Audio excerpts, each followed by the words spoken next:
Bonjour, bienvenue sur mon podcast créatif. Je m'appelle Anna et je suis je suis fatiguée et je suis la teinturière derrière, le bruit des aiguilles.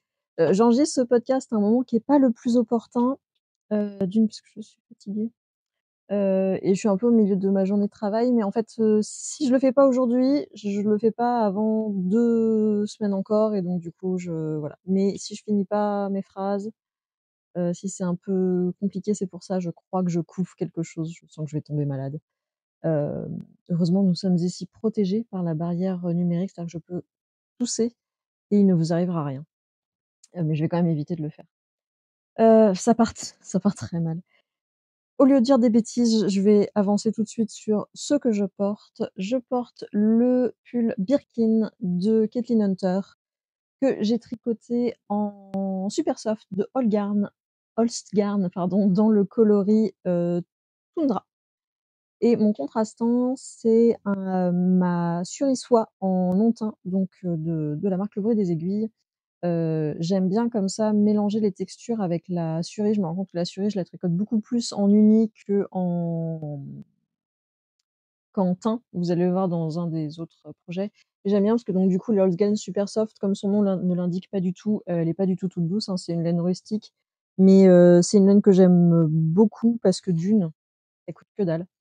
Il y a 10 milliards de couleurs, pour le jacquard, c'est génial et je trouve que c'est une laine qui vieillit bien, en fait, elle gonfle, enfin, ouais, moi, c'est une laine que j'aime beaucoup, ça me gêne pas de la porter contre la peau, même si là, j'ai quelque chose en dessous, je la porte très souvent, juste à même la peau. Mais du coup, j'aimais bien ce contraste entre cette laine qui est relativement rustique et le suri qui a du coup, un halo, hein, forcément. Hem, Normalement, c'est un modèle où en fait, enfin, c'est un modèle où on fait ce qu'on veut, hein, de toute façon, c'est pas Caitlin qui décide. Mais sur le modèle de présentation, en fait, évidemment, il y a des coloris différents selon les motifs, parce qu'on a des motifs donc de feuilles et de fleurs. Moi, je m'étais inspirée de je sais plus qui j'avais vu qui l'avait fait comme ça en uni et du coup, je trouvais qu'il était beaucoup plus portable voilà, que tricoté dans plein de couleurs au niveau du jacquard, même si je trouve qu'il y a des versions qui sont magnifiques, en couleurs. Aujourd'hui, on va parler de 2 projets terminés. J'aurai 3,5 en cours. On fera un micro point sur le challenge 2025, même si ça ira vite et après je vous parlerai un petit peu du bruit des aiguilles. Pour ce qui est des projets terminés, vous vous en doutiez, je fais déjà tout tomber, c'est chaotique aujourd'hui. Pour mon premier projet terminé, vous vous en doutiez, c'était le gilet Kerry. Il fallait bien un jour que je le finisse. Hem, le truc, c'est que je sais même pas quand je l'ai commencé parce que j'ai pas mis de date de début sur Ravelry. Je fais souvent cette erreur-là. Je monte le projet et je note pas la date, enfin comme il faut le mettre manuellement sur Ravelry, bref, vous savez comment ça fonctionne. Donc je sais pas quand je l'ai commencé, mais je l'ai commencé il y a un paquet de temps, j'ai l'impression. Et je l'ai donc fini, il a donc bien ses 2 manches. Cependant, je ne l'ai pas encore bloqué. Ce qui fait qu'il est pas très confort à porter parce que les manches sont quand même vachement serrées du coup. Et je sais que le mien en fait, il s'est beaucoup, détendu, à ce niveau-là, ce qui fait qu'au niveau du dos, c'est quand même plus agréable. Est-ce que je l'ai tricoté dans une taille trop petite? Je sais pas. J'ai refait la même taille que la dernière fois et il me semble que j'avais à peu près le même échantillon. Mais voilà, il est terminé, j'en suis très contente. Il s'agit donc du gilet Kerry de Marie-Amélie Designs, qui normalement est un gilet avec une texture sur le corps. Moi, c'est la deuxième fois du coup que je le fais et je le fais en fait, en jersey tout simple parce que je trouve que ça s'accorde mieux avec ce que moi je porte et je l'ai tricoté dans des laines, les Petits Points parisiens. Alors j'ai tricoté en double, leur, single fingering et leur mohair soie et le coloris c'est Toffee. Bon, j'en ai parlé à chaque épisode, donc je vais pas vous faire tout un baratin, voilà. Il est fini, c'est un modèle que j'aime beaucoup. Il va rentrer dans ma garde-robe quand j'aurai pris le temps de le bloquer. J'ai pas mal de choses à bloquer là et j'ai un blocage du blocage. Je vais un peu vite aussi parce que, d'une, moi j'ai pas de batterie, mais également mon téléphone qui filme a très peu de batterie. J'ai essayé de le recharger et ça a pas vraiment pris. Donc, on avance quoi. On traîne pas trop parce que personne n'a de batterie. Mon deuxième projet terminé, c'est un projet qu'on n'avait même pas vu, il s'agit de 2 petites mitaines qui sont, j'ai besoin du nom, les Timeless Hand Warmers de Pearl Soho, hem, que j'ai un peu refait à ma sauce, on va pas se mentir. Donc normalement ce sont des en fait, normalement c'est un kit, il y a le bonnet et les mitaines. Moi j'avais juste besoin des mitaines. Les mitaines normalement étaient beaucoup plus longues, je les ai un petit peu raccourcies même si, elles descendent quand même loin. Ce sont donc des mitaines que j'ai tricotées en fingering merino superwash de Célène dans le coloris latte qui était un reste du châle que j'avais terminé l'épisode précédent et je les ai doublées avec un reste que j'avais de mohair de chez moi, mon mohair soie. Le coloris c'est vif argent. Alors on voit un petit peu de toute façon le coloris déjà de Célène à la base il est pas uni et la soie du mohair de toute façon, prend la lumière différemment donc le coloris est pas uni tout à fait, mais j'aime beaucoup le rendu. Normalement, il me semble qu'elle se tricote en 3 millimètres, mais le modèle de présentation est fait dans une laine chameau qui était indiquée comme fingering, mais qui me semblait quand même vachement épaisse. Donc je me suis dit: Moi la fingering que j'ai, elle est un poil fine, elle est pas comme ma 85-15, elle me semblait un peu plus fine et je voulais quelque chose qui soit, dense pour que ce soit plus chaud, plus durable parce qu'en fait souvent j'ai une paire de mitaines et je les porte jusqu'à ce qu'elles soient trouées. Du coup, mon choix ça a été de, doubler mon fil du coup avec du mohair pour rajouter un peu de volume et un peu de chaleur aussi et je suis descendue au niveau de la taille d'aiguille, je les ai tricotées en 2,75. Hem ce qui n'a pas été sans conséquence. Alors à la base, moi j'ai des mains assez fines, donc de toute façon je savais que j'allais pouvoir m'en sortir en baissant la taille d'aiguille sans trop, modifier le patron. Je l'ai pas du tout modifié en fait et du coup alors à mettre, elles sont un peu serrées, mais en fait je préfère ça que l'inverse, plutôt qu'elles bougent tout le temps et une fois sur mes mains, elles sont bien. Là où j'ai rencontré un problème et j'aurais dû m'en douter en fait, tiens, je tricote une taille d'aiguille en moins avec un fil plus gros. What could go wrong? En fait, au moment où j'étais toute contente parce que du coup on commence par le bas. On augmente, au niveau du gousset et quand on a fini le gousset, en fait, on vient mettre en attente les mailles, du pouce. On finit le corps de la mitaine, si on veut. Ensuite, on vient reprendre du coup pour finir, les 3 centimètres qui restent, ici. Hem et donc j'étais très contente de me dire: «Ah cool, je vais les finir». C'est un projet qui va vite, j'ai fait ça en 5 jours, la paire.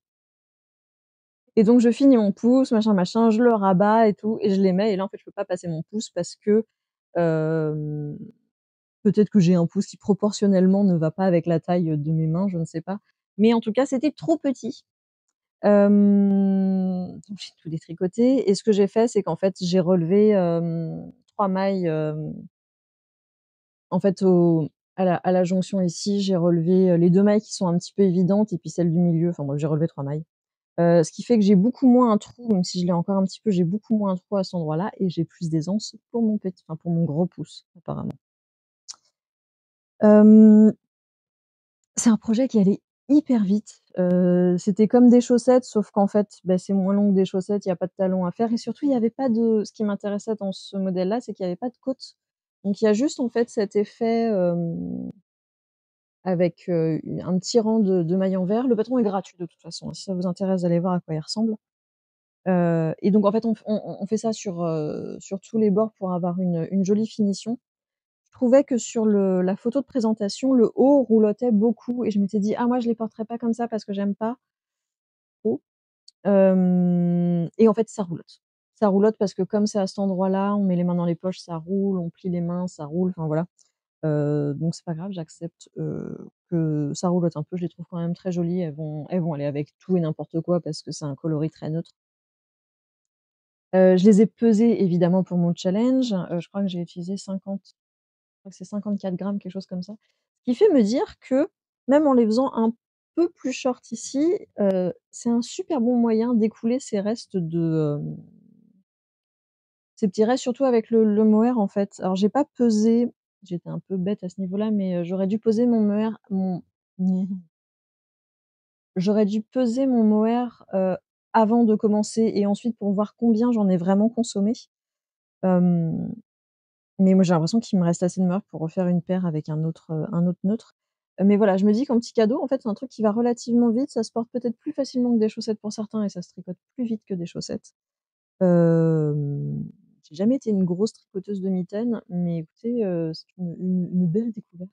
Je me dis qu'avec le mohair qu'il me reste du Kerry et il doit me rester un orange, enfin un ton chaud en tout cas du châle de ma nièce, je pense que, je vais peut-être pouvoir faire une autre paire et ça peut faire voilà des petits cadeaux de dernière minute sympas. On passe donc au projet en cours. Si on suit, la liste de ce dont je vous avais parlé la dernière fois, le prochain projet, c'est mon projet en crochet qui est donc la Agnes, Sweater Vest de Bethany Line, je ne sais jamais, qui est donc un petit pull sans manches, qui est fait en granny squares et ensuite on fait les finitions, les côtes et cetera, au tricot. Et donc l'idée, c'est de faire plein de petits carrés différents. Hem, j'ai pas ramené toutes mes pelotes parce que j'avais la crampe et que vu que je sais pas qui est qui en plus, ça vous donne pas énormément de d'informations. Je vous mettrai au cas où les références dans la barre d'infos. Il y a toujours tout dans la barre d'infos. Mais même moi, en fait, il y a des coloris, je sais pas ce que c'est. Je m'étais dit à la base: «Ah, comme c'est des carrés, je on dit j'en fais un par jour et puis, au bout de 23 jours, j'aurai tous mes carrés». Hem, comme vous pouvez le voir, je vous en ai parlé là, il y a 15 jours et j'en ai 7 ou j'en ai 9, je sais plus. J'ai 7 carrés, donc j'en ai pas fait tous. J'ai un peu du mal à m'y mettre parce que même si c'est pas un projet compliqué, c'est clairement pas un projet zéro cerveau pour moi et du coup, comme il y a aussi beaucoup de fils à, enfin il faut tricoter non, il faut crocheter Anna. Je crochète sur mes fils pour les bloquer un petit peu. Enfin, j'ai l'impression que je passe plus de temps à couper mon fil, faire des nœuds, machin, machin. Hem, donc j'ai vraiment envie du projet final, je pense aussi avec cette petite chemise, ce sera hyper mignon. J'ai vraiment hâte du projet final. J'aime bien le fait que ça utilise des restes, que clairement j'avais pas utilisés parce que je sais même plus de quel projet certains sortent. Hem, mais ouais, j'ai un peu du mal. J'essaye toujours de me dire: «Allez, tu fais un pour la journée et voilà», mais ça avance pas aussi vite que j'aimerais. Mon projet suivant vit dans un joli petit sac à projet qui a été, illustré par Mylène qui est disponible, sur la boutique, soit dit en passant. C'est une paire de chaussettes puisqu'il me fallait bien un projet zéro cerveau. Alors je suis au milieu du talon donc c'est pas le meilleur moment pour vous le montrer. Enfin voilà, c'est un peu dans tous les sens mais ça fera quand même l'affaire. Donc c'est une, paire de chaussettes pour homme. Il me semble que dans le dernier épisode, je vous avais dit, je sais pas si ce sera pour mon frère ou pour mon mec, mon ça plaisait à mon mec donc ce sera pour lui. Heu, mon frère m'a dit qu'il avait pas vraiment besoin de chaussettes. Il s'agit donc de chaussettes, à la vanille que je commence par la pointe. Je fais un gousset pour mes chaussettes pour hommes avec un talon en œil de perdrix. Là, je suis en plein milieu dudit talon et la laine, c'est ma laine, c'est le Club Mystère de janvier qui est inspiré par le film Matrix. Donc ça, c'est plus disponible sur la boutique. Par contre, le kaki que j'utilise en contrastant, ça est sur la boutique. Mon vert kaki. Pas grand enfin, oui, non, pas grand-chose à dire, hein. Elles avancent pas très vite parce que c'est vrai que j'avais un peu tout mis, en fait, le temps de tricot un peu zéro cerveau que j'avais, je les ai mis sur les mitaines plutôt que de les mettre sur les chaussettes. Donc j'ai fini une paire de mitaines, entre probablement, là et là, quoi.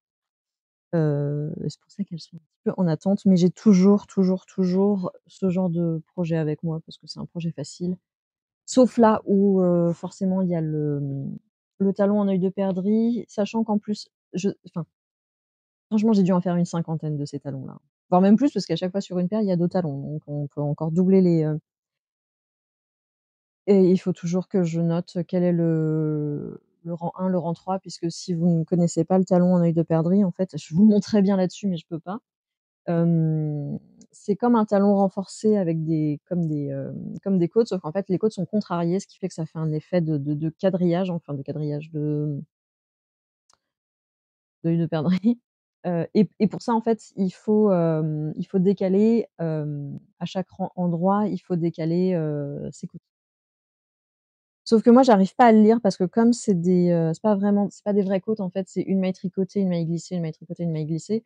Et alors ça, mon cerveau ne veut pas le lire. Je n'arrive pas à savoir, comme on fait donc un rang, une maille tricotée, une maille glissée, et cetera, et cetera, et cetera.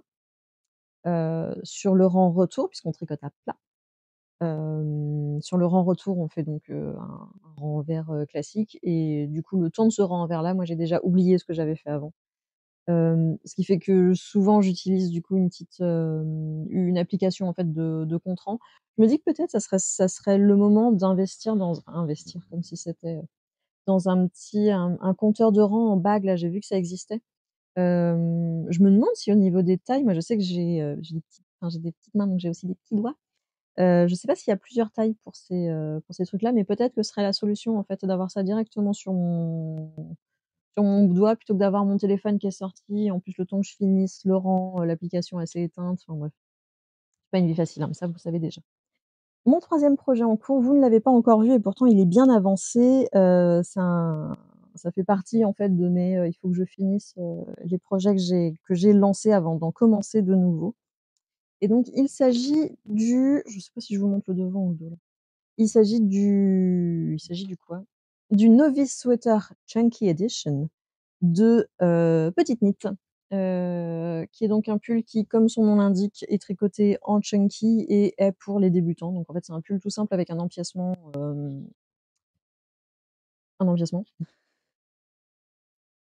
Merci Anna pour ces détails très élaborés. Je crois que le où c'est qu'ils sont mes rangs raccourcis? Ouais, je crois que ça, c'est le devant. L'histoire de ce pull, c'est qu'à la base, cet été chez mes parents, on a fait un je suis désolée pour le bruit des aiguilles. Hem, Cet été, on a fait un vide-grenier. Il y avait un vide-grenier près de chez eux et il y avait quelqu'un qui vendait tout un stock fil d'art. Donc plein de pelotes, et je suis tombée sur ce genre de fil soufflé qui est un fil en fait qu'on trouve vraiment que s'il y a bien un fil qu'on trouve pas chez les teinturières, c'est ce genre de fil soufflé. Et comme moi en fait j'achète très, très peu de laine industrielle parce que j'ai pas le réflexe en fait dans ma ville, il y a plus énormément de il y a plus énormément de merceries, c'est le mot que je cherche. Il y a plus énormément de merceries. J'ai jamais le réflexe d'aller chez Fildar parce que c'est vraiment pas, et donc bref, en tout cas, voilà, elle avait cette laine-là qui est la fil givre, j'avais perdu ma ligne. Hem, alors je j'ai rien avec moi, j'ai pas la compo, j'essaierai de la mettre quelque part. Et surtout, en fait, l'information importante, c'est qu'elle vendait ses pelotes à 1 balle. Donc il y en avait 5 de ce coloris-là, j'ai pris les 5, ça m'a fait 5 balles la quantité pull. Hem, mais en fait, c'est des pelotes de 50 grammes et je crois que c'est 150 mètres. Donc en fait, je me suis retrouvée avec, 750 mètres de laine et je savais pas trop quoi en faire. J'aurais peut-être pu avoir de quoi faire un petit, débardeur sans manches, enfin un petit pull sans manches, mais à l'époque, je venais d'en finir un qui en fait m'allait pas, que je portais pas. Je m'étais dit: «Ah peut-être qu'en fait c'est pas dans mes habitudes vestimentaires», et donc je l'ai donné à ma belle-sœur, ce pull-là, et donc je m'étais dit: «Je vais pas en refaire encore un autre maintenant», surtout que ça c'est pas une couleur non plus qui est hyper évidente dans ma garde-robe. Et pour un pull, en fait, c'est facile de ne porter que ça, mais avec un pull sans manches, il fallait que j'aie quelque chose en dessous qui aille avec. Donc je me suis dit: «Non», et je me suis dit: «Ce que je vais faire, c'est que je vais le doubler avec autre chose pour, avoir un fil plus gros et donc avoir plus de», enfin, comment dire? Pour optimiser mon métrage, on va dire. Donc je l'ai doublé avec un fil de Suri-Soie, montin encore une fois, qui fait qu'en fait, il a juste l'air un peu plus clair et il est un poil plus fluffy. Et donc je me suis mise à la recherche de quel pull je peux faire avec, cette épaisseur-là et ce métrage-là et donc je suis tombée sur le novice sweater qui est pas nécessairement j'aurais préféré une construction en raglan, mais j'avais trop la flemme de la calculer moi-même, donc j'ai acheté le patron. En gros, c'est comme ça que ça se je crois une des modifications que j'ai faites, c'est que j'ai fait un col, double, parce que je me suis dit: «Comme ça va être un pull un petit peu, cocooning, autant avoir un col, voilà, un peu sympa». Là, quand je le regarde, il m'a l'air absolument immense, notamment les manches. Hem, je l'ai repris il y a pas très, très longtemps. Je m'étais arrêtée au niveau de la séparation entre le corps et les manches. Comme je tricote en 7, autant vous dire que, quand on s'y met un peu, ça avance vite, hein. J'ai fait, enfin, là, il doit y avoir un peu plus de 5 centimètres, je les ai faits en une soirée. Ce qui n'arrive pas sur un pull normal, enfin sur un pull normal, sur un pull en figurine. Et je pense que ce qui s'est passé, c'est que je me suis dit: «Ouh là là, avance pas trop le corps parce que tu as pas des masses de laine» et donc je me suis dit que j'allais faire une fois que j'arriverai à la fin d'une pelote, en fait, j'allais attaquer les manches. Et comme c'est un pull, pour débutants, en fait, on est très basique sur ce qu'on fait, on monte. Il doit y avoir des Je crois qu'il y a quand même des rangs raccourcis, mais assez peu et puis après, en fait, c'est des augmentations, comme pour un empiècement, en fait. Un corps tout droit et les manches tout droites et bah, là, quand je les vois à la caméra, elles me paraissent immenses, sachant qu'il y a un moment où là, je me suis chauffée et j'ai dit, parce que je vois que j'ai un marqueur ici, j'ai dû me dire: «Oh, tu sais quoi? Je vais commencer à faire des diminutions». Parce que c'est très, très large. Que forcément sur, j'ai oublié son prénom, mais sur Petite Knit, c'est très joli, ces pulls un peu oversize parce qu'elle est grande, elle est toute, elle est grande. Je l'imagine grande en tout cas. Moi, en fait, les pulls oversize, j'ai juste l'air de, bah, j'ai l'air de porter un sac à patates, en fait. Donc autant ça me dérange pas quand ici il y a un peu d'aisance, mais je peux pas, moi, porter des manches qui sont immenses. Ça, ça marche pas. Donc la solution intelligente, serait de l'essayer, en fait, ce pull.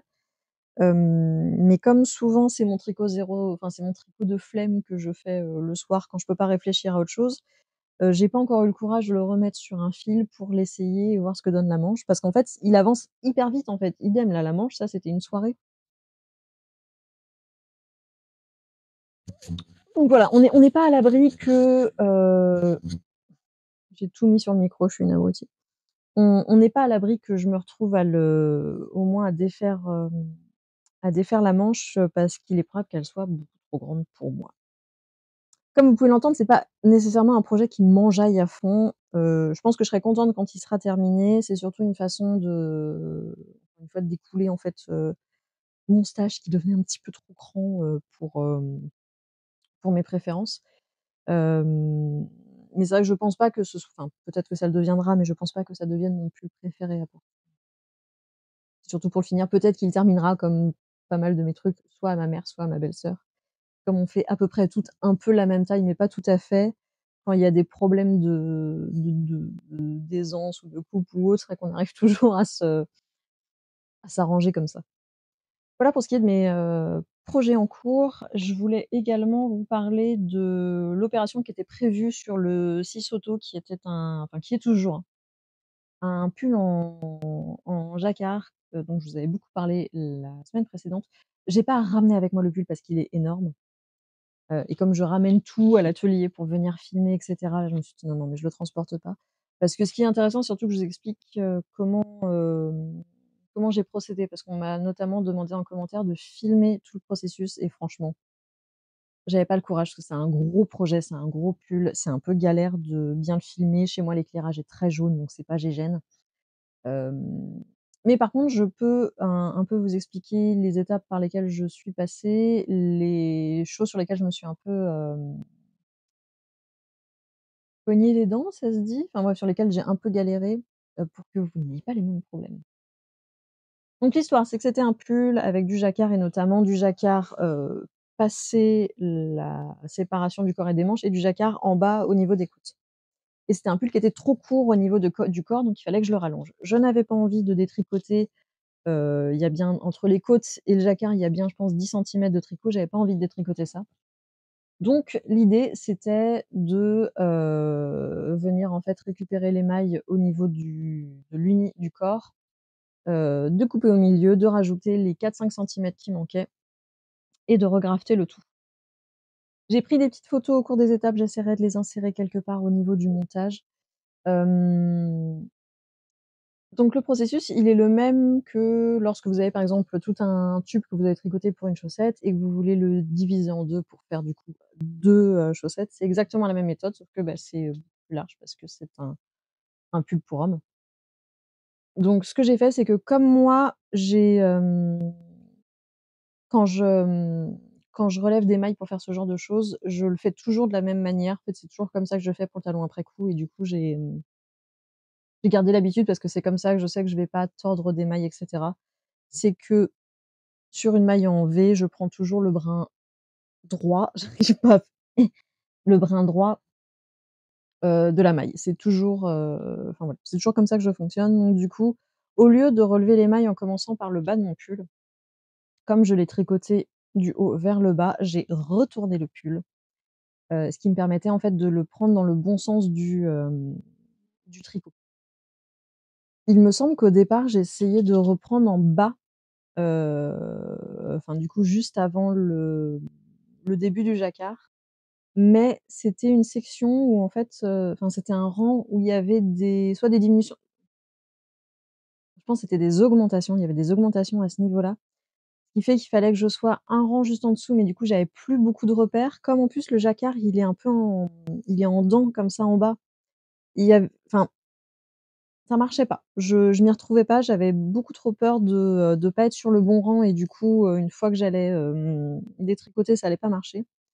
Donc j'ai fait l'inverse en fait, je suis revenue relever, juste en dessous, du jacquard, donc toujours avec mon pull la tête à l'envers.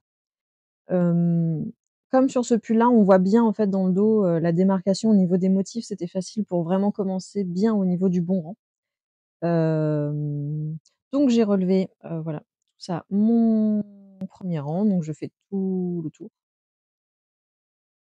Je l'ai fait avec des aiguilles, des des aiguilles circulaires interchangeables, ce qui fait que quand je suis arrivée, en fait, à la fin, j'ai enlevé mes 2 aiguilles, j'ai pris un petit anneau marqueur, en poule là, je l'ai passé dans les 2 trous, des restes de mes câbles, du pas de vis, en fait, de mes câbles et comme ça, c'était fixé. Alors certes, c'était un peu serré, mais au moins j'avais pas à le repasser sur un fil et cetera, et ça allait être pratique ensuite pour le grafting à la fin. J'ai répété en fait la même opération, donc avec un nouveau câble, j'ai remis mes aiguilles. Si parfois vous avez du mal, relever les mailles avec des aiguilles plus petites, ça marche bien aussi. Hem, donc j'ai refait la même opération en laissant un rang libre entre, mon câble, et le rang que j'allais relever, parce que c'est le rang qu'on va couper au milieu, il faut bien qu'il y ait des mailles au milieu pour les couper. Donc idem, j'ai relevé en partant exactement, au même endroit. J'ai relevé, j'ai fait tout le tour et je sais plus si j'ai bloqué à ce moment-là, mais et donc là, vient le moment où il faut couper dans le tricot. Mon début de rang sur mon pull était dans le dos, ce qui fait que je suis venue couper une maille sur le milieu du devant. Puisque si je viens couper à l'arrière, en fait, bah, après j'ai plus de enfin, si je viens couper au début du rang, j'ai plus de fil après pour rentrer mes fils, faire mes nœuds, et du coup, il y a d'autres mailles qui peuvent se défaire plus facilement. Alors que si on vient défaire depuis le devant, donc le plus éloigné possible du début de rang, là, vous avez pas de problème.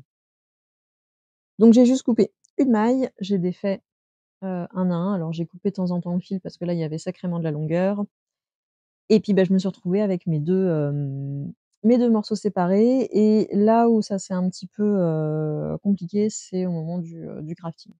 Donc au moment du grafting, j'ai, repris donc mes 2 câbles avec mes 2 morceaux de pull, et j'ai remis du coup mes aiguilles sur les le c'est pas facile maintenant que je les passe sous la main, mais ça va vous paraître logique pour vous. En fait, il y a un bout des 2 câbles que j'ai laissé fermer, il y a 2 bouts où j'ai mis les 2 aiguilles pour pouvoir, faire mon grafting et là où c'était relou, c'est que j'avais il y avait de mailles, mais voilà, j'avais 250 mailles à grafter sur une laine qui, comme elle est un peu rustique, quand j'ai relevé mes mailles, bah, parfois elle accroche un peu, donc c'était pas hyper net et le pull, j'ai tricoté en Let Lopi qui est un fil qui a quand même assez peu de retors et en fait, à force du coup, à l'aiguille, de le passer dans, les mailles, en fait, ce mouvement-là, en fait, il implique une torsion au niveau du fil. À force de le faire, le fil, en fait, légèrement se détord et sauf que ce fil-là, au bout d'un moment, bah, il casse.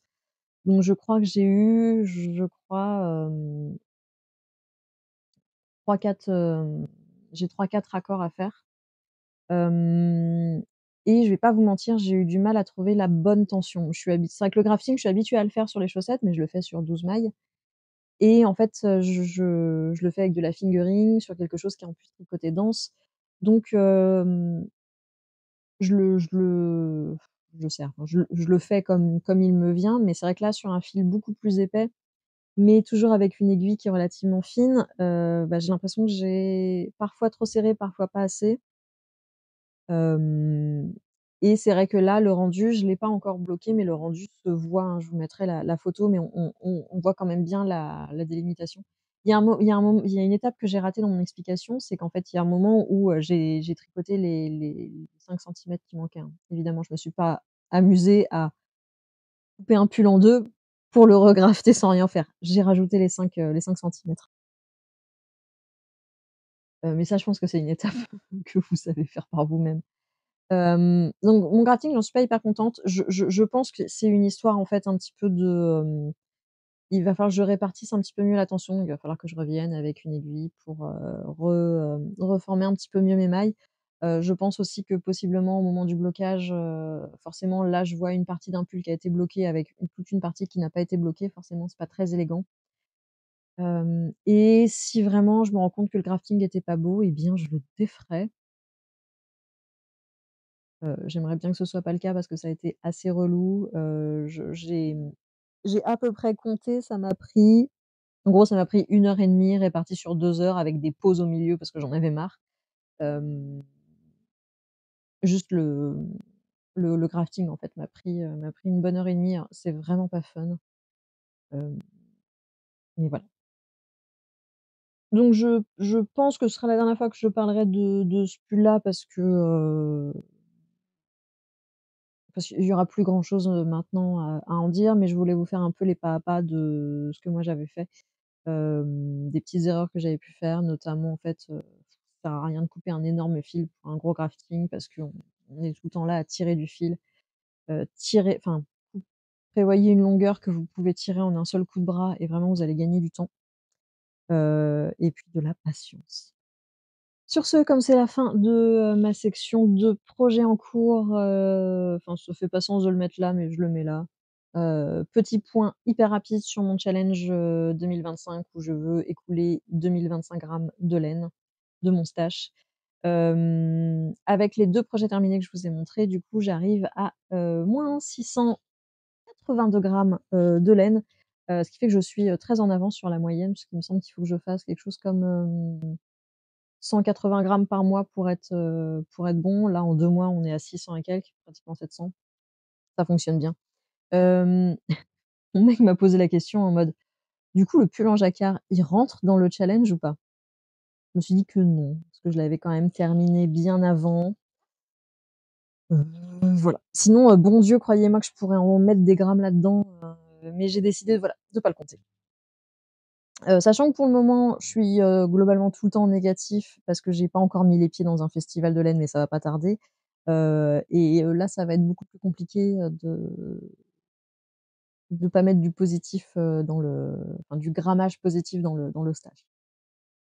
Ce qui m'emmène naturellement vers, la section du bruit des aiguilles, puisque je serai présente, pour un festival à la fin du mois, à la début du mois prochain, mais bon, comme c'est le 1er et le 2, on est vraiment pratiquement enfin bref, vous voyez ce que je veux dire? Donc je pense qu'on entend ma chaise qui grince, je suis désolée.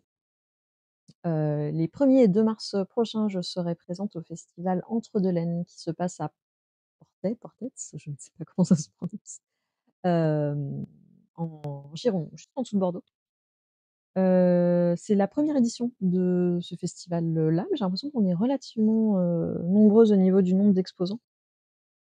Donc j'y serai avec, Marion Blagout qui m'accompagnera, pour m'aider sur le stand. Heu, que vous dire d'autre? Il y aura un coloris spécial, mais comme je l'ai pas encore dévoilé sur Instagram, je le dévoile pas encore ici. Mais, je j'ai prévu d'en faire une quantité astronomique parce que je pense qu'il va plaire, en tout cas j'espère qu'il va plaire et j'aimerais bien qu'il en reste un petit peu pour la boutique également. Donc voilà, si vous êtes dans le coin, je crois qu'il y a pas énormément de festivals dans le sud-ouest, donc si vous êtes dans le coin, ce sera un plaisir de vous voir, sur le stand. N'hésitez pas à passer, même si c'est juste pour faire un petit plaisir. Et pour ce qui est du reste du bruit des aiguilles, j'ai des choses en préparation, mais dont je veux pas parler trop tôt parce que je suis pas sûre qu'elles vont aboutir et donc du coup, ça fait pas trop sens d'en parler maintenant. Mais ce dont je voulais vous parler, c'est une vidéo comme apparemment maintenant j'ai attrapé le virus de la création de vidéos et du montage. J'ai fait une vidéo sur mon compte Instagram qui explique tout le processus teinture et surtout le processus de préparation du fil pour obtenir de la laine autorayante. C'est quelque chose qui vous a toujours intrigué, n'hésitez pas à aller voir cette vidéo, je mettrai le lien, toujours dans la barre de description. Je veux pas la mettre là à l'écran parce que le format est vraiment pas bon, vous serez vraiment mieux à la regarder sur votre téléphone directement sur Instagram. Hem Comme toujours, on va un peu vite dans cette, vidéo sur Instagram parce qu'on est limité à 3 minutes et donc il a fallu qu'en 3 minutes, j'explique un truc qui prend 2 jours. Donc c'est, un peu, sportif. J'ai eu un gros, à chaque fois que j'enregistre ces vidéos, j'oublie, enfin que j'enregistre souvent quand j'enregistre des vidéos pour Instagram, j'oublie qu'on est limité à 3 minutes et là, j'étais hyper contente. J'avais vraiment bossé à fond sur cette vidéo parce que du coup, c'était plein de plans différents qui étaient, répartis sur plusieurs journées. J'ai fait le montage, j'ai fait une voix off et j'ai sous-titré parce qu'on est obligé de sous-titrer sur enfin obligé. Ça marche mieux si on sous-titre les vidéos sur Instagram, donc vraiment je me l'étais donné quoi sur cette vidéo. Je suis trop contente. J'essaye de la mettre sur Instagram, 3 minutes 21, donc ça passe pas. Et donc j'en parle avec la personne qui m'aide pour la création de contenu et qui me dit: «Ah beh, au pire, comme tu parles pas trop vite, lol, hem, tu essayes de l'accélérer un petit peu pour la condenser et du coup, tu auras pas tout le remontage à faire. Parce que je suis retournée sur mon application sur mon logiciel de montage et alors j'ai dû peut-être que quand j'avais terminé de la monter cette vidéo, j'en avais tellement marre que j'ai supprimé le projet à la fin parce que peut-être. Mais en tout cas, j'avais plus accès au rush et donc du coup, je pouvais plus, remodifier des trucs, ce qui était très, relou et donc quand j'ai essayé de l'accélérer en vitesse pour qu'elle rentre en moins de 3 minutes, je parlais comme un chipmunk et déjà que la vidéo est dense au niveau des explications, c'était vraiment pas possible. Donc la solution que j'ai retrouvée, c'est que j'avais quand même le fichier sans le sous-titrage en dessous, enfin sans le sous-titrage, incrusté. Donc j'ai récupéré ce fichier-là, j'ai enlevé tout le son, j'ai refait toute la voix off plusieurs fois parce que c'est relou une voix off sur 3 minutes. J'ai refait tout le montage. Et je l'ai repassé du coup, heureusement que maintenant on a il y a quand même des outils qui font du sous-titrage automatique et qui je trouve est plutôt qualitatif. Il y a des petites choses à rebidouiller derrière, mais quand même. Moi je me souviens il y a quelques années avant que je lance le bruit des aiguilles, peut-être 2 ans avant, ça a été pendant pas très, très longtemps, c'était des petites missions de freelance, mais ça a été mon job de sous-titrer des vidéos en fait. Souvent c'était ce qu'on appelle des MOOC, des vidéos, de pédagogiques, enfin de cours et littéralement j'étais à écouter ce qu'elle disait, faire pause, taper, machin, machin, bien mettre les balises de temps et je trouve ça dingue maintenant qu'on puisse juste balancer une vidéo sur un site. Ça mouline, ça te sort des sous-titres, enfin c'est je sais, Anna découvre la technologie, mais je trouve ça fou, moi qui étais du coup actrice, j'ai j'ai fait un peu de transcription, il y a il me semble pas si longtemps que ça et de voir en fait l'évolution, surtout quand on est sur des vidéos qui sont un peu techniques en fait. Les vidéos sur le tricot, on a quand même, du vocabulaire qui est particulier. Alors il a pas su très bien, comment dire? Orthographier Moundir. Je crois qu'il m'a mis 2 O ou un truc dans le genre, mais en fait, il me l'a capitalisé, enfin, il y a, enfin voilà, je trouve qu'il y a quand même des outils qui sont rudement bien faits et qui surtout évoluent, hyper rapidement et pour le coup, bah, ça je trouve que c'est un outil qui est très pratique.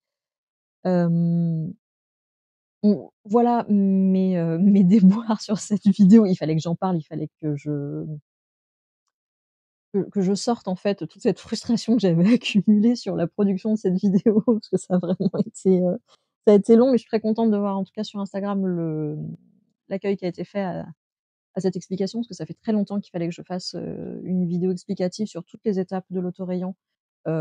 Pourquoi l'autorayon il est à ce prix? Pourquoi il y a pas non plus un pourquoi je produis pas des volumes énormes, même si je trouve que maintenant j'arrive quand même à avoir un bon volume de production. Mais voilà, pourquoi ça coûte ce prix-là? Pourquoi ça prend ce temps-là? Pourquoi Moundir? Voilà, je trouvais ça intéressant, à expliquer et donc si vous êtes intrigué par les étapes, de la teinture de la laine autorayante, cette vidéo est pour vous. Voilà, c'est tout pour moi pour aujourd'hui.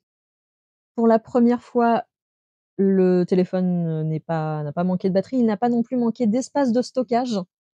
On adore. J'espère que vous avez passé, un bon moment, que vous avez peut-être appris des choses. J'espère que j'ai pas été trop, voilà, j'avais prévenu aujourd'hui, je suis fatiguée. Je vous dis, bah, je l'espère à dans 2 semaines, mais peut-être pas parce que ça va dépendre de comment le planning, se fait avec, l'approche d'un festival. Mais en tout cas, je vous souhaite une très bonne journée et un bon